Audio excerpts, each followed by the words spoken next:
ഉഴുതുമറിച്ച മണ്ണിൻ്റെ അറ്റത്ത് നിന്നപ്പോൾ ശരിക്കും ഉള്ളുലഞ്ഞുപോയി.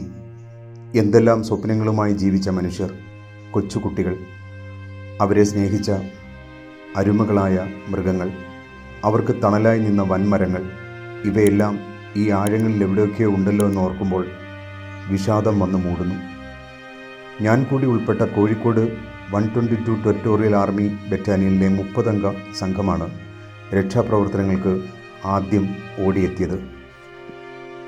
ഇവിടെ ഇപ്പോൾ കാണുന്നത് മനുഷ്യസാധ്യമല്ലെന്ന് നമ്മൾ കരുതുന്ന കാര്യങ്ങൾ കൂട്ടായ്മയിൽ സാധ്യമാകുന്നതാണ്.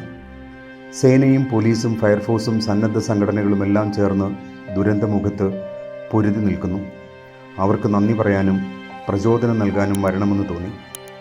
ഇതെൻ്റെ ഉത്തരവാദിത്വമായി കരുതി. സാധാരണ പൗരനായി എനിക്ക് ഇവിടെ ഇപ്പോൾ വരാനാകില്ല. അതാണ് സേനയുടെ ഭാഗമായി വന്നത്. വരാനുള്ള ഗ്രീൻ സിഗ്നൽ ലഭിച്ചപ്പോൾ തന്നെ മുംബൈയിൽ നിന്ന് തിരിക്കുകയായിരുന്നു. എനിക്ക് പരിചിതമായ സ്ഥലങ്ങളാണ് മുണ്ടക്കയും ചൂരൽമലയും. എനിക്കും സുഹൃത്തുക്കൾക്കും വനറാണി എന്നൊരു എസ്റ്റേറ്റ് മുൻപ് ഇവിടെ ഉണ്ടായിരുന്നു. മനോഹരമായ സ്ഥലം, ഭൂമിയിലെ ശാന്തമായ ഒരിടം, തികച്ചും സാധാരണക്കാരായ മനുഷ്യർ.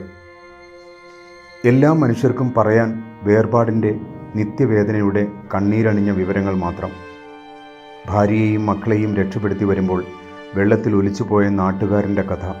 കൂട്ടത്തിൽ ഒരാൾ പറഞ്ഞു, അവർക്ക് ഒരു രാത്രി കൊണ്ട് നഷ്ടമായതൊന്നും നമുക്ക് തിരിച്ചു നൽകാനാവില്ല.